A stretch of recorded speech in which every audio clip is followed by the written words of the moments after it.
Weekend exclusives. కొన్నిసార్లు ఆధునికత తెచ్చిన ఇబ్బందులకు మన పూర్వపు అలవాట్లతోనే చెక్ పెట్టొచ్చు. అందుకే నాటి వంటలు, ఆరోగ్య అలవాట్లను ఇప్పుడిప్పుడే ప్రజలు అర్థం చేసుకుని వాటిని పాటించడం మొదలు పెడుతున్నారు. వాటిలో మిల్లెట్స్ వంటలు కూడా ఒకటి. మిల్లెట్స్ మనకు వచ్చే ఎన్నో అనారోగ్యాలకు పరిష్కారమని ఆధునిక సైన్స్ కూడా చెబుతోంది. దీంతో విజయవాడలో 2 యువకులు మిల్లెట్స్తో ఫుడ్ స్టాల్ పెట్టారు. తక్కువ ధరకు ఆరోగ్యకరమైన ఫుడ్ అందించడమే వారి లక్ష్యం అంటున్నారు. మరి వారి వ్యాపారం ఎలా ఉంది? మిల్లెట్స్ ఫుడ్ని ప్రజలు ఆదరిస్తున్నారా లేదా? Watch the story. పూర్వం మనకి ముత్తాతలు వాళ్ళ కాలంలో ఉండేది. ఇప్పుడు ప్రజెంట్ టిఫిన్స్ ప్లేస్లో ఇది టేస్ట్ చేస్తున్నాం.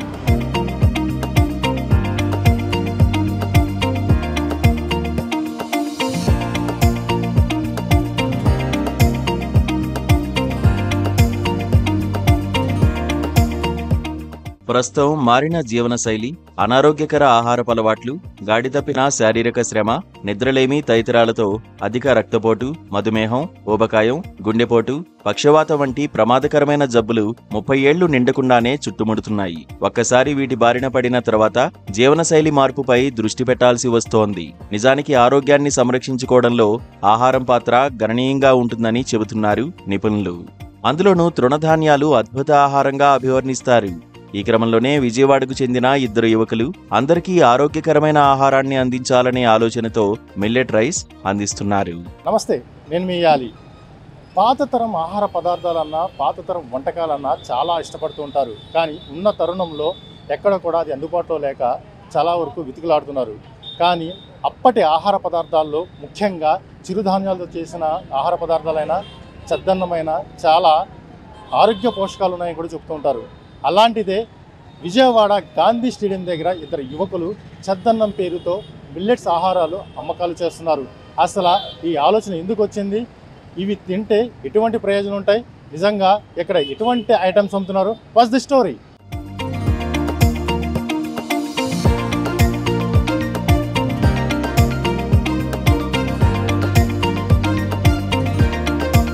విజయవాడకు చెందిన ఇంద్రసేనారెడ్డి, వెంకటరెడ్డి అనే 2 యువకులు ఉన్నత చదువులు చదువుకుని ఉద్యోగం కోసం ఎదురు చూడకుండా మన సాంప్రదాయం అనే పేరుతో చిన్నపాటి స్టాల్ ఏర్పాటు చేశారు.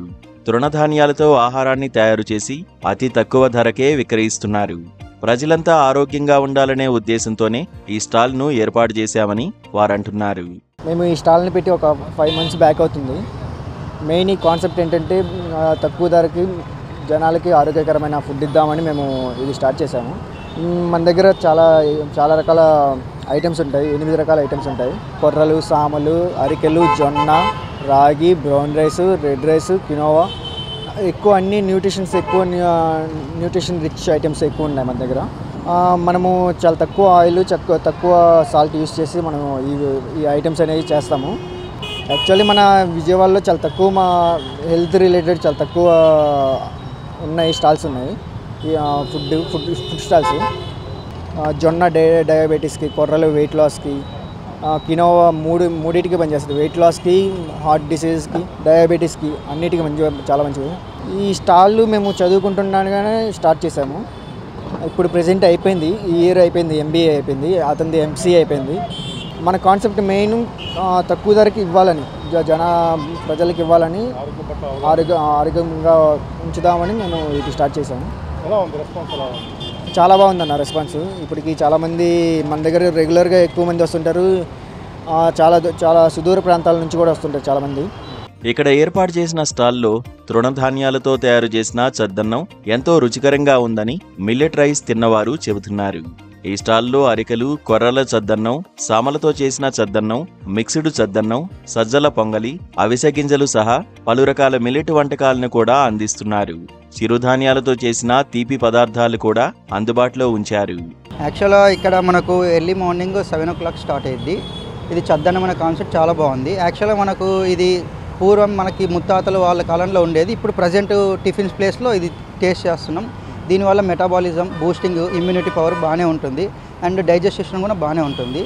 అండ్ దీన్ని తినడం వల్ల మనకు బాడీలో కూడా తెలియకుండానే మనకి వెయిట్ లాస్ అవ్వడం కానీ అలా జరుగుతుందన్నమాట. 4 months నుంచి స్టార్ట్ చేశారు ఇక్కడ. మేము 4 months నుంచి ట్రై చేస్తున్నాం. బాగుంది డైలీ. ఇది యాక్చువల్గా మేము మా యాక్చువల్ విలేజ్ మాది. అక్కడ చూసాను నేను చిన్నప్పుడు. తర్వాత మళ్ళీ ఇప్పుడు ప్రజెంట్ సిచ్యువేషన్లో ఇక్కడ చూస్తున్నాను. అంటే డ్యూ టు ఎంప్లాయ్మెంట్స్ అన్నీ పెరిగిపోయాయి కదా, అందుకే ఇక్కడ పర్లేదు. ఇది బాగుంది సిస్టమ్. అరికులు, కొర్రలు, సామిలు అని చెప్పి పాత రోజుల్లో ఫుడ్ కాబట్టి మంచిదని చెప్పి తింటున్నాను నేను. జొన్నలు కానీ కట్టించుకుంటాను. రైస్ అనేది తినట్లేదు అసలు. చాలా బాగుంది, ఆరోగ్యానికి కూడా బాగుంది. బండి తోలుకోవటం కూడా మాకు ఓవర్ హీట్ ఎక్కుద్ది. పొద్దున్న ఒకటి, మధ్యాహ్నం ఒకటి. మధ్యాహ్నానికి కూడా బాగానే ఉంటుంది. పార్సల్ తీసుకున్నా మధ్యాహ్నం తిన్నా సరే బాగానే ఉంటుంది. లేదండి, చద్దన్నం అంటే చద్దన్నం ఒకటే కాదు కదా. చద్దన్నం అంటే రైస్ కలపరు కదా మామూలుగా. చద్దన్నం అంటే ఇందులో చాలా రకాలు ఉన్నాయి కదా. వీటిల్లో అరికులు, కొర్రలు, సామిలు, ఓదులు అని చెప్పి వేరే రకాలుగా ఉన్నాయి. 7-8 రకాలు ఉన్నాయి. వాటి వల్ల తింటుంటే మనకు అర్థం అయ్యిద్ది. తినకుండా ఉన్న వాళ్ళకి తెలియదు. అది రైస్ కన్నా చిన్నపిల్లలని ఎవరైనా తినచ్చు సార్. ఇవి వాటి వల్లే కదా సార్ ఇప్పుడు గ్యాస్ ట్రబుల్, లివర్ ప్రాబ్లమ్స్ అన్నీ వస్తున్నాయి. మసాలా ఫుడ్లు తిని, బిర్యానీలు తిని, హోటల్స్లో ఏం పెడుతున్నారో తెలియదు. ఏ జాయింట్లని అయ్యని ఉడకబెట్టి దమ్ బిర్యానీనే వేస్తారు. అట్లా మసాలాలు వేస్తారు. ఇంట్లో అయితే చాలా జాగ్రత్తగా వండుతారు. హోటల్స్లో ఎలా వండుతారండి? ఇష్టం వచ్చినట్టుగా ఘాటుగా మసాలాలు ఏంటో వేస్తూ ఉంటారు. అవి తెలియక ఇవన్నీ అయ్యి హాస్పిటల్కి వెళ్ళడమే. అవన్నీ లాస్ట్ తెలిసిన తర్వాత ఇది పరిస్థితి. ఇలాంటి వాటికి వచ్చి శుభ్రంగా జాగ్రత్తగా ఉండాలని అదే ముందు తెలుసుకుంటే మంచిది కదా. ప్రతిరోజు వచ్చి మిల్లెట్ రైస్ తింటున్నామని, ఆరోగ్యపరంగా చాలా బాగుందని పలువురు అంటున్నారు. మన పూర్వీకులు తిన్న ఆహారాన్ని మళ్లీ విజయవాడలో పరిచయం చేస్తున్నందుకు ఈ ఇద్దరు యువకులను పలువురు అభినందిస్తున్నారు. పొద్దున్నే లేచి వాకింగ్ చేసుకొని ఇంటికి వెళ్ళి ఏదో ఒకటి తినే బదులు ఆయిల్ ఫుడ్ ఇక్కడికి వచ్చి ఒక 40 రూపాయల నుంచి 50 రూపాయలు మంచి టిఫిన్ తినడం వలన షుగర్ కానీ, బీపీ కానీ అలాంటి ఎటువంటి ప్రాబ్లమ్స్ రాకుండా హ్యాపీగా ఉండడానికి ఇది మంచి అవకాశం. పొద్దునపూట చాలామంది ఆయిల్ ఫుడ్ తింటుంటారు. ఆయిల్ ఫుడ్ తినొద్దు నా ఉద్దేశం కాదు.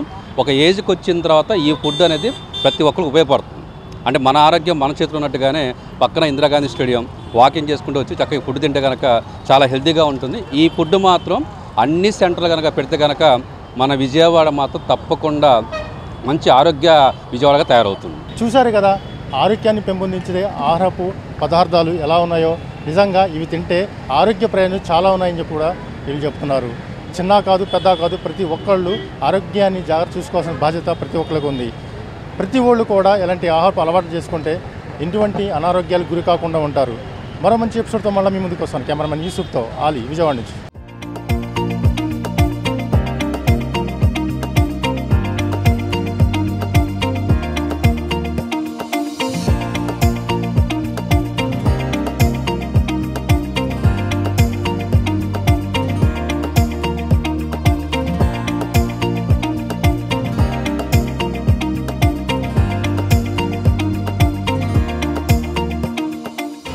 జీవితం అందరికీ ఒకేలాంటి పరిస్థితులను కల్పించదు. మన సంకల్పం బలంగా ఉండి అనుకున్నది సాధించాలనే పట్టుదల ఉంటే మాత్రం కాలం నీకు సలాం కొడుతుంది. దీనికి ఎన్నో ఉదాహరణలను మనం చూడొచ్చు. అలాంటి సంకల్పానికి నిలువెత్తు సాక్ష్యంగా నిలిచింది ఓ యువతి. తన జీవితం చిన్నప్పటి నుంచి కష్టాలతోనే సాగినా, తండ్రి చిన్న పంక్చర్ షాపు నడిపిస్తూ కుటుంబాన్ని నడిపించినా తాను మాత్రం లక్ష్యాన్ని వదిలిపెట్టలేదు. పంక్చర్ షాపు తండ్రి కూతురుగా పుట్టి ఎన్నో కష్టనష్టాల కోర్చి డిఎస్పీగా ఉద్యోగం సాధించి ఎంతో మందికి ఆదర్శంగా నిలిచింది. 350 ర్యాంక్ సాధించాను. నాకు ఈ ర్యాంక్కి డిఎస్పీ పోస్ట్ వచ్చింది. చాలా సంతోషంగా ఉంది. కోరుకున్న కలెక్టర్ కూడా ఐఏఎస్ అవుదామని ప్లాన్లో ఉన్నాను. అది కూడా సాధిస్తాను. అందుకు కావాల్సిన కృషి అంతా నేను చేస్తూ ఉంటాను. నాలాంటి యువతికి నేను చెప్పదలుచుకున్నది ఏంటంటే, మీ పేరెంట్స్కి మీరు బర్డెన్ అవ్వకుండా మీ ఇండిపెండెంట్గా మీరు నిలబడాలంటే ఏదో ఒకటి గట్టిగా సాధించాలి. సో డిఎస్పీ సాధించాను, సంతోషంగా ఉంది. ఈ రోజుల్లో చదువుకున్న ప్రతి ఒక్కరికి ప్రభుత్వ ఉద్యోగం ఓ కళ. అందుకోసం చాలామంది ఏళ్ల తరబడి కోచింగ్ సెంటర్ల చుట్టూ తిరుగుతుంటారు. అయినా కొంతమంది అనుకున్న లక్ష్యాన్ని చేరుకోలేకపోతారు. కానీ ములుగు జిల్లాకు చెందిన ఓ యువతి మాత్రం ఎటువంటి కోచింగ్ లేకుండానే గ్రూప్ 1లో 350వ ర్యాంకు సాధించి డిఎస్పీగా ఎంపికయ్యారు. ప్రణాళికంటూ ఉంటే ఏదైనా సాధ్యమేనని నిరూపించారు. ములుగు జిల్లాలోని జేడి మల్లంపల్లి గ్రామానికి చెందిన సరోజ, సమ్మయ్య దంపతుల కుమార్తె మౌనిక. తల్లి రోజువారీ కూలీ పనులు చేస్తుండగా తండ్రి సమ్మయ్య గ్రామంలో ఒక చిన్న పంక్చర్ షాపు నడుపుతూ కుటుంబాన్ని నెట్టుకొచ్చారు. ఎన్నో ఆర్థిక ఇబ్బందులు ఉన్నప్పటికీ తమ కూతురు చదువుకు మాత్రం వారు అడ్డు చెప్పలేదు. ఉన్నత చదువులు చదివించారు.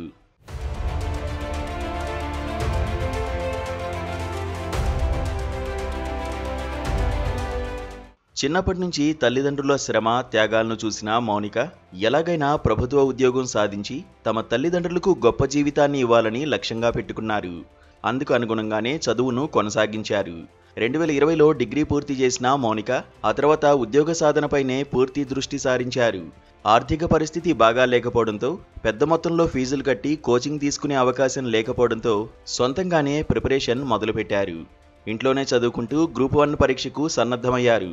స్వీయ అధ్యయనం, నిరంతర కృషి, పట్టుదలతో చదివి ఇటీవల విడుదలైన తెలంగాణ గ్రూప్ 1 ఫలితాల్లో 350వ ర్యాంక్ సాధించి డిఎస్పీ పోస్టుకు ఎంపికయ్యారు. తల్లిదండ్రులు, మేనమామల ప్రోత్సాహంతోనే తాను ఈ ఉద్యోగం సాధించానని మౌనిక చెప్పారు. నా పేరు అల్లెపు మౌనిక. నేను అల్లెపు సమ్మయ్య సరోజర్ల కూతుర్ని. నేను ఇప్పుడు గ్రూప్ 1 ఫలితాలు రిలీజ్ చేసిన గ్రూప్ 1 ఫలితాల్లో డిఎస్పీ ర్యాంక్ సాధించాను. నా బ్యాక్గ్రౌండ్ వచ్చేసి నేను 10th వరకు తెలుగు మీడియంలోనే చదువుకున్నాను. ఇంటర్ ఎంపీసీ చేశాను. కానీ నాకు ఎంపీసీకి వచ్చినాక అర్థమైంది ఏంటంటే ఎంపీసీ కాదు కదా నేను అనుకున్నది, ఏదైనా సాధించాలి, గవర్నమెంట్ జాబ్ కదా మా నాన్న కోరిక, మా అమ్మ నాన్న కోరిక, మా మామల కోరిక, నన్ను గవర్నమెంట్ జాబ్లో చూడాలనుకున్నారు కదా అనేసి డిగ్రీలో నేను గ్రూప్స్ కోసం ఏది బెటర్ అని మా మామల్ని అడిగితే మా మామ వాళ్ళు నువ్వు BA తీసుకుంటే బెటర్, బ్యాచిలర్ ఆఫ్ ఆర్ట్స్, అందులో సబ్జెక్ట్స్ నీకు యూజ్ అయితే అది అని చెప్పిళ్ళు. సో హైదరాబాద్కి వెళ్ళి డిగ్రీ చదివాను. తెలుగు మీడియంలో 10th వరకు చదివినప్పటికీ డిగ్రీ గట్టిగా చదవాలి, ఇంగ్లీష్ మీడియం కదా ఇంకా కొంచెం కష్టపడాలి గట్టిగా అనేసి డిగ్రీ ఇంగ్లీష్లో చదివి 90% తెచ్చుకున్నాను. డిగ్రీ అయిపోయిన తర్వాత ఇంకా కోచింగ్ సెంటర్లోకి అడుగుదామని వెళ్తే వాళ్ళు లక్షలు పైసలు అని చెప్పిళ్ళు. సో మా అమ్మ నాన్నని అంత పైసలు పెట్టనేలేను కదా, నేను ఎట్లానే ఆలోచించి బీసీ స్టడీ సర్కిల్లో జాబ్ ఉంటాయి మనకు, దాంట్లో ఫ్రీగా కోచింగ్ ఇస్తారు అని చెప్పిళ్ళు. సో దానికి అప్లై చేసిన నేను, అందులో ర్యాంక్ సాధించిన బీసీ స్టడీ సర్కిల్కి వెళ్ళాను. ఒక 2 months దాంట్లో చదివాను. చదివితే వాళ్ళకి ఫ్రీగా బుక్స్ ఇచ్చిళ్ళు. ఆ బుక్స్ తీసుకొని నా సెల్ఫ్గా నేను కష్టపడి చదివాను. తెలుగు మీడియం నుంచి చదివిన కాబట్టి తెలుగులోనే ఎగ్జామ్ రాస్తే ఇంకా మంచిగా నా అనుభవాల్ని నా వ్యూస్ నేను మొత్తం నేను ఎక్స్ప్రెస్ చేయగలుగుతాను తెలుగులో మంచిగా అనేసి ఎలాగైనా తెలుగులోనే ఎగ్జామ్ రాయాలని ఫిక్స్ అయ్యాను. సెల్ఫ్గా నేనే ఇంటి దగ్గర ఉండి చదువుకోవడం స్టార్ట్ చేశాను. చదివాను. గ్రూప్ 1లో ఇప్పుడు డిఎస్పీ ర్యాంక్ సాధించాను. చాలా సంతోషంగా ఉంది. నేను ఒక అమ్మాయిని అయినప్పటికీ మా అమ్మ నాన్నలకి 2 అమ్మాయిలము. అమ్మాయిలు అయినప్పటికీ ఎట్లయినా జాబ్ సాధించాలని మా అమ్మలు నాకు చిన్నప్పటి నుంచి చెప్పారు. వాళ్ళు సాఫ్ట్వేర్ జాబ్లుగా చేస్తూ ఉండేవాళ్ళు. గవర్నమెంట్ డిలేస్ వల్ల నేను ఐటీలో అయినా చేస్తే మీ అమ్మ నాన్నకి నువ్వు ఉపయోగపడతావు, ఐటీలో చేయని నాకు ఐటీ ట్రైనింగ్ కూడా మా మామ వాళ్ళు ఇప్పించిళ్ళు. ఐటీ ట్రైనింగ్ తీసుకుంటూ కూడా నా కళ ఐటీ కాదు కదా, నేను గవర్నమెంట్ అనుకున్నా కదా అని ఒక పక్క ఐటీకి ట్రైనింగ్ కోసం ప్రిపేర్ అవుతూ ఇంకా సగం గవర్నమెంట్ జాబ్కి ప్రిపేర్ అయ్యి మా మామ వాళ్ళకి చూపెడితే ప్రిలిమ్స్ నేను సాధిస్తే వాళ్ళు నన్ను ఇంకా పైసలు పెట్టి నన్ను మెయిన్స్కి ప్రోత్సహిస్తారని గట్టిగా కూర్చున్నాను. ప్రిలిమ్స్ కొట్టిన మామ, నేను ప్రిలిమ్స్ సాధించిన మామ, ఇప్పుడు నేను ఐటీ ట్రైనింగ్ తీసుకోలేను అంటే, ప్రిలిమ్స్ వచ్చింది కదా మమ్మీ నువ్వు కష్టపడి చదువు, ఇంకా నీకు మెయిన్స్ వస్తుంది, మేము కావాల్సినంత పైసలు పెట్టుకుంటాం అది అని చెప్పిళ్ళు. నేను హైదరాబాద్కి వెళ్ళి టెస్ట్ సిరీస్ రాశాను.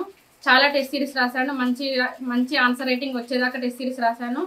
నా సొంతంగా నేను చదువుకున్నా కదా, ఎట్లాంటి ట్రైనింగ్ లేదు కదా, స్కిల్స్ని డెవలప్ చేసుకోవాలి కదా అని టెస్ట్ సిరీస్ రాస్తూ ఉన్నాను. రాసి ఇప్పుడు తెలుగులోనే ఎగ్జామ్ రాశాను. 350 ర్యాంక్ సాధించాను. నాకు ఈ ర్యాంక్కి డిఎస్పీ పోస్ట్ వచ్చింది. చాలా సంతోషంగా ఉంది. కోరుకున్న కలెక్టర్ కూడా IAS అవుదామని ప్లాన్లో ఉన్నాను. అది కూడా సాధిస్తాను. అందుకు కావాల్సిన కృషి అంతా నేను చేస్తూ ఉంటాను.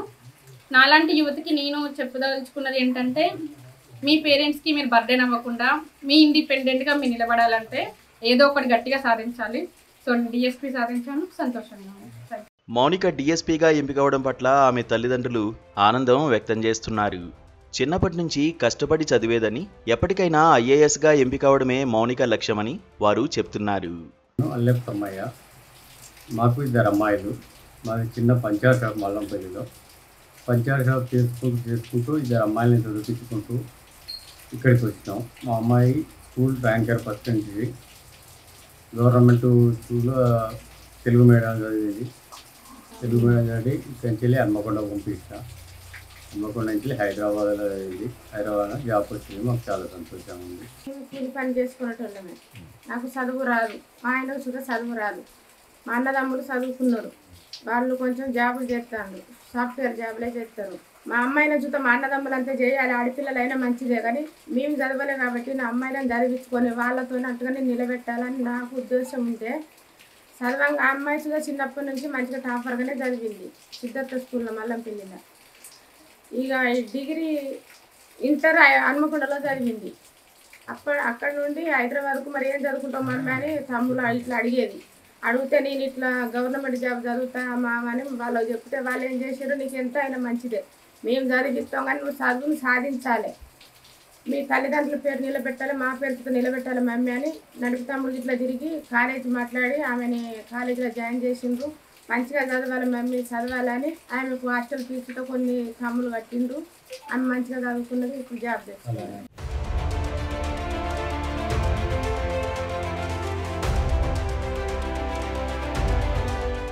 సంతానం కోసం ఎంతో కష్టపడుతుంటారు తల్లిదండ్రులు. వాళ్ళు తిన్నా తినకున్నా కన్నవారి కోసం ఆస్తిపాస్తులు కూడబెట్టాలని ఎన్నో త్యాగాలు చేస్తూ ఉంటారు. కన్న పిల్లలు బంగారు భవిష్యత్తు కోసం తమ జీవితాన్నే త్యాగం చేస్తూ ఉంటారు. కానీ తీరా పిల్లలు పెద్దయ్యాక కొంతమంది తల్లిదండ్రులను పట్టించుకోరు. వృద్ధాప్యంలో ఒంటరిగా వదిలేసి ఆస్తులను మాత్రం తీసుకుంటారు. అలాంటి కుమారుడికి తగిన బుద్ధి చెప్పారు ఓ తండ్రి. తనను పట్టించుకొని కుమారుడిపై విసుగు చెంది తన ఆస్తిని ప్రభుత్వానికి అప్పగించారు. పిల్లలు పట్టించుకోకపోతే ఇలాగే చేయాలంటూ సూచిస్తున్నారు కూడా. ఆ వివరాలు ఈ స్టోరీలో తెలుసుకుందాం. 2021 కరోనాతో నా భార్య మరణించడం జరిగింది. నా కుమారుడు అప్పటి నుండి చెడు వ్యసనాలకు లోనై నన్ను కొట్టడం, తిట్టడం, బెదిరించడం చేయడం జరిగింది.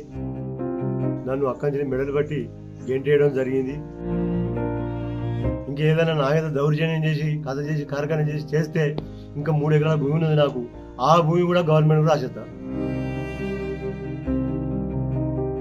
ఆస్తి చేజిక్కించుకుని తన సంరక్షణను మర్చిన కుమారుడి ప్రవర్తనపై విసుగు చెందాడు తండ్రి. ఆస్తిని తీసుకుని కనీసం తిండి కూడా పెట్టలేదు. దీంతో తన పేరిట ఉన్న వ్యవసాయ భూమిని ప్రభుత్వానికి అప్పగించాడు. హనుమకొండ జిల్లా ఎలకతుర్తి మండల కేంద్రంలో జరిగింది ఘటన.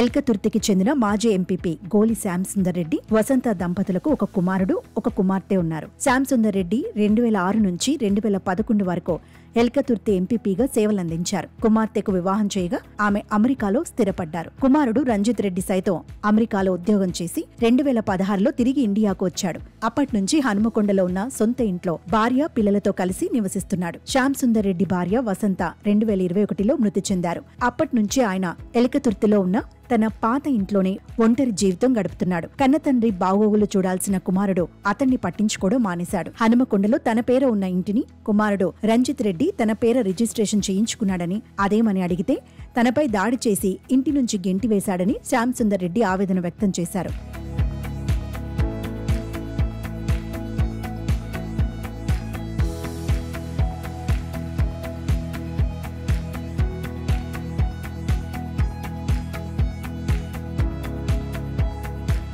తన భార్య వసంత పేర ఉన్న 3 ఎకరాల భూమిని సైతం కొడుకు విరాసత్ పట్టా చేయించుకున్నట్లు ఆయన తెలిపారు. దాంతో పాటు తన కుమార్తెకు పసుపు కుంకుమల కింద ఇచ్చిన వ్యవసాయ భూమిని సైతం రంజిత్ రెడ్డి ఆక్రమించుకుని సాగు చేసుకుంటూ ఇబ్బందులకు గురి చేస్తున్నట్లు చెప్పారు. తనను ఆదరించని, బుక్కెడు బువ్వ పెట్టని కుమారుడికి తన ఆస్తి దక్కనివ్వనన్నారు. ఈ మేరకు తన పేర ఉన్న 6 ఎకరాల వ్యవసాయ భూమిలో 3 ఎకరాల భూమిని ప్రభుత్వానికి అప్పగించాలని నిర్ణయించుకున్నారు. ఈ మేరకు హనుమకొండ కలెక్టర్ స్నేహ శవరీష్, ఆర్డీఓ రమేష్ రాథోడ్ను సోమవారం కలిసి 3 కోట్ల విలువ గల 3 ఎకరాల భూమిని ప్రభుత్వానికి అప్పగిస్తున్నట్లు వీలునామా రాసి అధికారులకు అప్పగించినట్లు పేర్కొన్నారు. ప్రభుత్వానికి అప్పగించిన భూమిలో తన భార్య వసంత జ్ఞాపకార్థం పక్కా భవనాలను నిర్మించి ప్రజలకు అంకితం చేయాలని కోరారు. తల్లిదండ్రులను ఆదరించని ప్రతి వ్యక్తికి ఇది ఒక గుణపాఠం కావాలన్నారు. ఒక 3 ఎకరాల భూమి మనం గవర్నమెంట్ కు డొనేట్ చేసి ఉంటే మంచి పేరు నీకుంటది, నాకుంటదని చెప్పడం జరిగింది. ఆమె జ్ఞాపకార్థం, ఆమె కోరిక నెరవేర్చే కోసం ప్రభుత్వానికి 3 ఎకరాల భూమి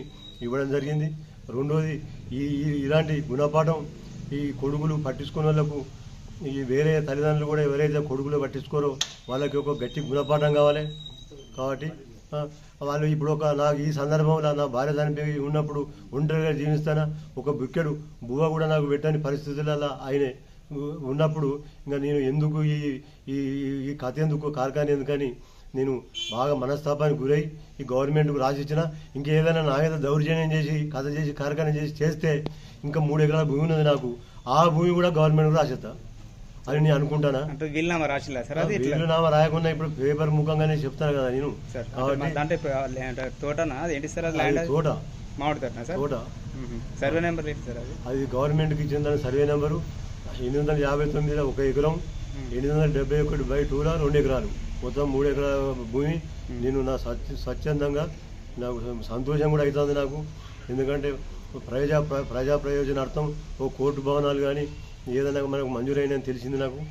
స్కూల్ కానీ కాలేజీ కానీ ఏదైనా నిర్మించినా ఆర్డీఓ గారు కూడా చెప్పినా అది దానికి నా భార్య పేరు పెట్టాలని పెడితే తప్పకుండా పెడతాం. పాసిబుల్ అయితే పెట్టండి, లేకపోతే లేదని కూడా చెప్పినా. నేను ఏం డిమాండ్ చేయలే, తప్పకుండా పెట్టిస్తామని వారు చెప్పడం జరిగింది. కాబట్టి ఇంకా ఆ విధంగా నాకు కావాలని ఉన్నది. ఇక ఇది మాత్రం నిజం. 2021లో కరోనాతో నా భార్య మరణించడం జరిగింది. నా కుమారుడు అప్పటి నుండి చెడు వ్యసనాలకు లోనై నన్ను కొట్టడం, తిట్టడం, బెదిరించడం చేయడం జరిగింది.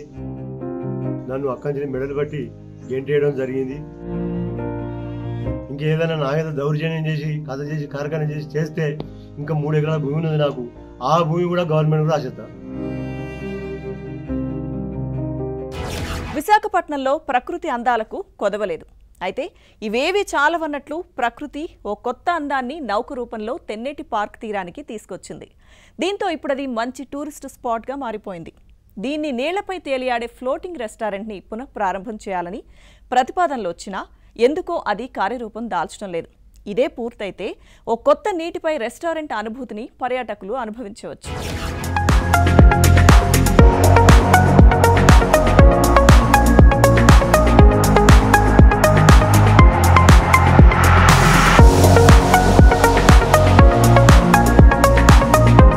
ఇదిగో ఇక్కడ కనిపిస్తున్న ఈ షిప్ ఏదో సామాను తీసుకెళ్లేందుకు వెయిట్ చేస్తుందని అనుకుంటున్నారా? అలా అనుకుంటే పొరపాటే. 2020 అక్టోబర్ 13న బంగాళాఖాతంలో తీవ్ర వాయుగుండం ప్రభావంతో వీచిన బలమైన ఈదురుగాలుల కారణంగా బంగ్లాదేశ్కు చెందిన వాణిజ్య నౌక విశాఖ తీరంలోని తెన్నేటి పార్కు సమీపంలో కొట్టుకొచ్చింది. పోర్టు నుండి సరుకు తీసుకెళ్లేందుకు వచ్చిన ఈ నౌకను యాంకరేజ్లో నిలిపి ఉంచగా గాలుల ధాటికి లంగర్ తాళ్లు తెగిపోయి ఒడ్డుకు చేరింది. ఈ నౌకను సముద్రంలోకి తిరిగి తీసుకెళ్లే ప్రయత్నాలు విఫలమవడంతో గిల్మెన్ కంపెనీ దీనిని కొనుగోలు చేసి ఫ్లోటింగ్ రెస్టారెంట్గా మార్చుకునేందుకు ఏపీ పర్యాటక అభివృద్ధి సంస్థతో ఒప్పందం కుదుర్చుకుంది. ఈ ప్రాజెక్టు కింద రెస్టారెంట్, ఎంటర్టైన్మెంట్ సౌకర్యాలతో పర్యాటకులకు కొత్త అనుభవాన్ని అందించాలని ప్రణాళికలు రూపొందించారు.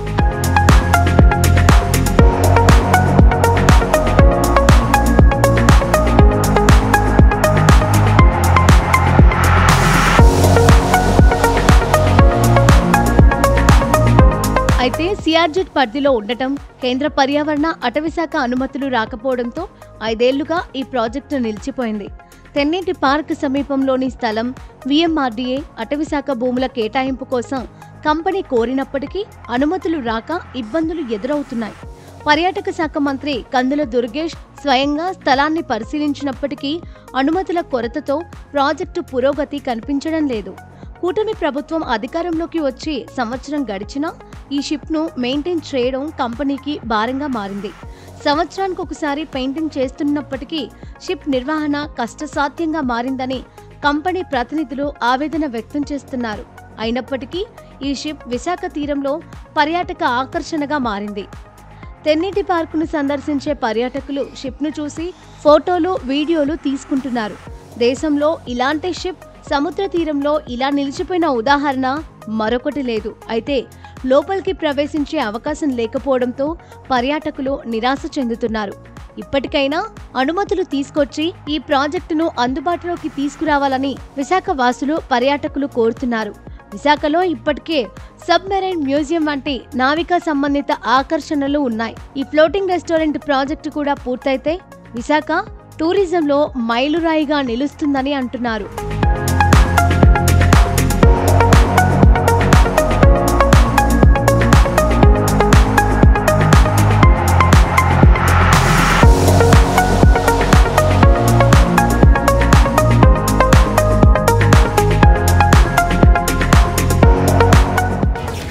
Weekend exclusives. నెక్స్ట్ వీక్ మరిన్ని ఇంట్రెస్టింగ్ టాపిక్స్ తో మళ్ళీ కలుద్దాం. Keep watching ABN Andhra Jyothi.